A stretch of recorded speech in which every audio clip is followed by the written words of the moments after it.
Hello বন্ধুরা, কেমন আছো সবাই? 1994 সালে রিলিজ পাওয়া দ্য শশাঙ্ক রিডেম্পশন মুভির IMDb রেটিং 9.3। এই মুভির কাহিনী এতটাই ভালো ছিল যে মুক্তি পাওয়ার 27 বছর পরও এই মুভিটি IMDbতে প্রথম স্থান অধিকার করে রেখেছে। এই মুভিটির 3টি প্রধান চরিত্র রয়েছে, একজন অ্যান্ডি, একজন রেড এবং অন্যজন নর্টন। সিনেমার শুরুতে দেখা যায় অ্যান্ডিকে তার স্ত্রী এবং বয়ফ্রেন্ডকে খুন করার অপরাধে কোর্টে মামলা চলছে, যেখানে অ্যান্ডি বারবার জানায় যে সে নির্দোষ, কিন্তু সকল প্রমাণ তার বিপক্ষে ছিল, যার কারণেই অ্যান্ডিকে যাবজ্জীবন কারাদণ্ডের শাস্তি দেওয়া হয়। অ্যান্ডি একটি বড় ব্যাংকের ভাইস প্রেসিডেন্ট ছিল। অল্প সময়ে সে অনেকটা সফলতা অর্জন করে নিয়েছিল, কিন্তু অ্যান্ডিকে এখন তার বাকি জীবনটা জেলে কাটাতে হবে। এদিকে যে জেলে আনা হয়েছিল সেই জেলের নাম ছিল শশাঙ্ক। এখানে এমন অনেক কয়েদি ছিল যারা 20, 30 এবং 40 বছর ধরে এখানে রয়েছে, যার কারণে তাদের কাছে জেলটা এখন একটা পরিবারের মতো মনে হতো। জেলে যে প্রধান দায়িত্বে ছিলেন তার নাম ছিলেন নর্টন। নর্টন দুটো জিনিসে বেশি বিশ্বাস করত, এক হলো ধর্ম ও দ্বিতীয়টি হলো ডিসিপ্লিন। এই দুটো জিনিস যারা অমান্য করত তাদেরকে মারতে মারতে আধমরা করে দেওয়া হতো, এমনকি অনেক কয়েদে মার খেতে খেতে মারাও যেত। অ্যান্ডি সেখানে চুপচাপ এবং শান্ত থাকত। কিছুদিন যাওয়ার পর অ্যান্ডির সাথে পরিচয় হয় রেডের। রেড জেলে 20 বছর ধরে আছে। রেড জেলে থাকা কয়েদিদের জন্য বাইরে থেকে জিনিস আনার কাজ করত, অর্থাৎ বাইরে থেকে কোনো জিনিস আনার প্রয়োজন হলে তা রেড এনে দিত।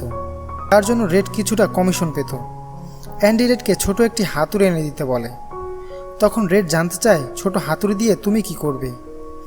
অ্যান্ডি তাকে জানায়, হাতুড়িটি আনার পর তুমি বুঝতে পারবে হাতুড়ি দিয়ে কি করা যেতে পারে। কিছুদিন পর রেড চোরাই পথে একটি হাতুড়ি জেলের মধ্যে নিয়ে আনে। হাতুড়ি দেখে রেড মনে মনে হাসতে থাকে এবং ভাবতে থাকে যে এই হাতুড়ি দিয়ে জেল থেকে পালাতে গেলে তার সারা জীবন লেগে যাবে। হাতুড়িটি অ্যান্ডির কাছে পৌঁছে দেওয়া হয়। বেশ কিছুদিন পর জেলের লন্ড্রিতে কাজ করার সময় অ্যান্ডির ওপর কয়েকজন হামলা করে, যারা প্রত্যেকে ছিল গে, যাদের লিডার ছিল বক্স। সবাই মিলে অ্যান্ডির ওপর শারীরিক নির্যাতন চালায়, যার কারণে অ্যান্ডির শরীরে প্রায় আঘাতের চিহ্ন দেখা যেত।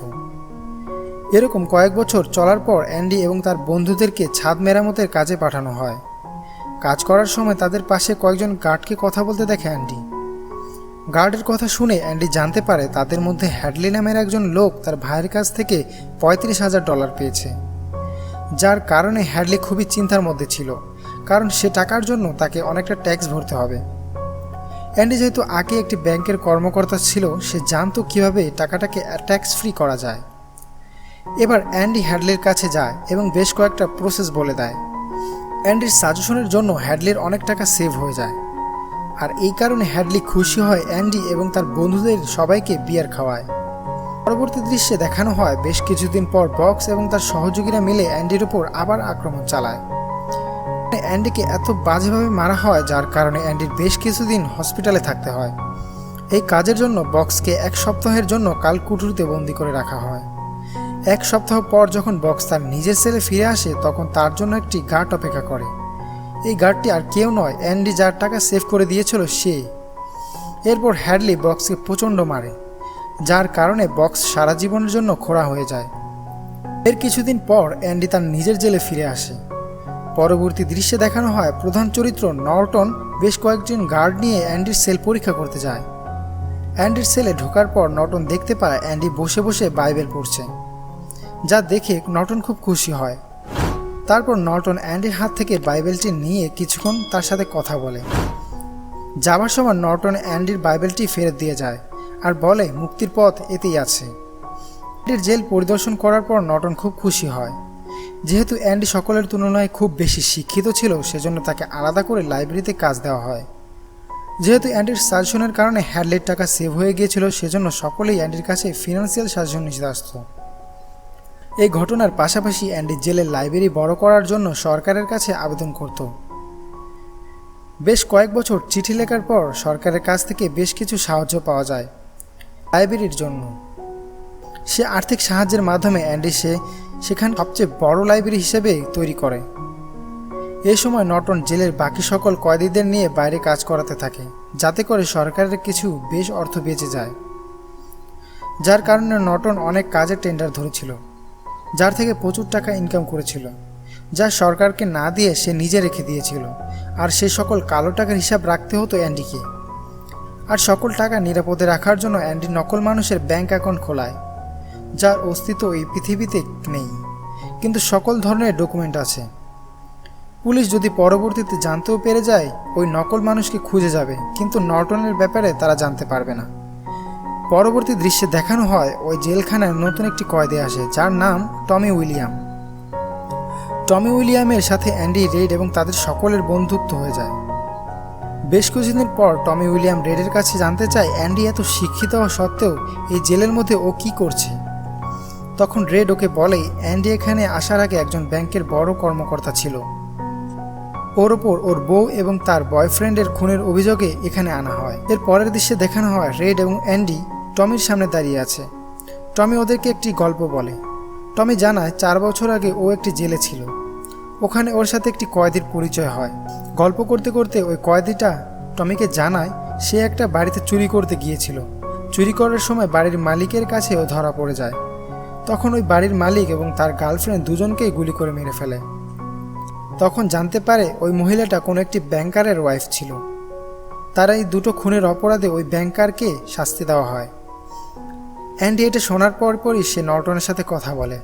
নর্টন অ্যান্ডির কোনো কথারই গুরুত্ব দেয় না, কারণ নর্টনের সকল কালো টাকার হিসাব অ্যান্ডি রাখত। তাই তাকে কখনো কোনোভাবেই হাতছাড়া করতে চাচ্ছিল না। এসব কিছু শোনার পর অ্যান্ডি নর্টনকে বলে আমি এখান থেকে বের হওয়ার পর ওই টাকার কথা আমি কাউকে বলবো না।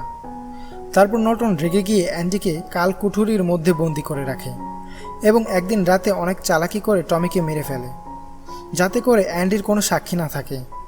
আর এই ঘটনার পর রেড এবং তার বন্ধুরা জানতে পারে অ্যান্ডি শুধু ধরে 19 বছর ধরে বিনা কারণে জেল খাটছে। বেশ কিছুদিন পর অ্যান্ডিকে কালকুঠুরি থেকে ছেড়ে দেওয়া হয়। তারপর অ্যান্ডির সাথে রেড দেখা করতে আসে। অ্যান্ডি রেডকে বলে তুমি কি কখনো এখান থেকে বের হতে পারবে, তোমার কি মনে হয়? তখন রেড ওকে জানায় হয়তোবা পারবো, যখন আমার শরীরে কোনো শক্তি থাকবে না, আমি বৃদ্ধ হয়ে যাব, তখনও হয়তোবা ওরা আমাকে ছেড়ে দেবে। তখন অ্যান্ডি জানায় আমি যখন এখান থেকে ছাড়া পাবো তখন আমি জুয়াতে নিয়ে যাব, যেটা মেক্সিকোতে একটি ছোট জায়গা। অ্যান্ডি আরও বলে ওখানে গেলে নাকি মানুষ সৌন্দর্যে হারিয়ে যায়, আর আমি ওখানে গিয়ে একটি হোটেল বানাবো আর কতগুলো মাছ ধরার নৌকা কিনবো। তখন আমার তোমার মতো কিছু লোকের প্রয়োজন হবে। তখন রেড বলে আমার মনে হয় না আমি জেলের বাইরে গিয়ে কোনোভাবেই থাকতে পারবো। জীবনের বেশিরভাগ সময় আমি জেলে কাটিয়েছি, এখন এটি আমার পরিবারের মতো হয়ে গিয়েছে। আর তুমি এই যে স্বপ্নগুলো দেখছো এগুলো তুমি ভুলে যাও, কারণ মেক্সিকো এখান থেকে অনেক দূর, আর তুমি এখন জেলের মধ্যে আছো। তখন অ্যান্ডি তাকে জানায় তুমি যদি কখনো এই জেল থেকে বের হতে পারো তুমি কি আমাকে একটা কাজ করে দিতে পারবে? রেড তাকে বলে অবশ্যই পারবো।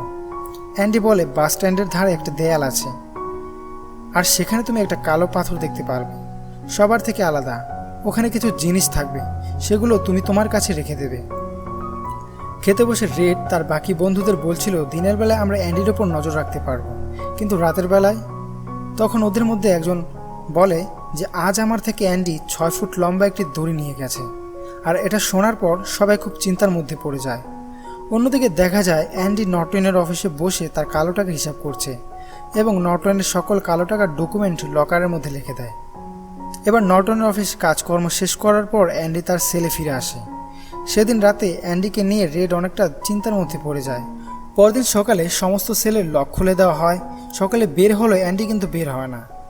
অনেক ডাকাডাকির পরও যখন অ্যান্ডি বের হচ্ছিল না তখন একজন গার্ড তার সেলের মধ্যে আসে এবং চমকে যায়, কারণ পুরো সেলের মধ্যে অ্যান্ডি কোথাও ছিল না।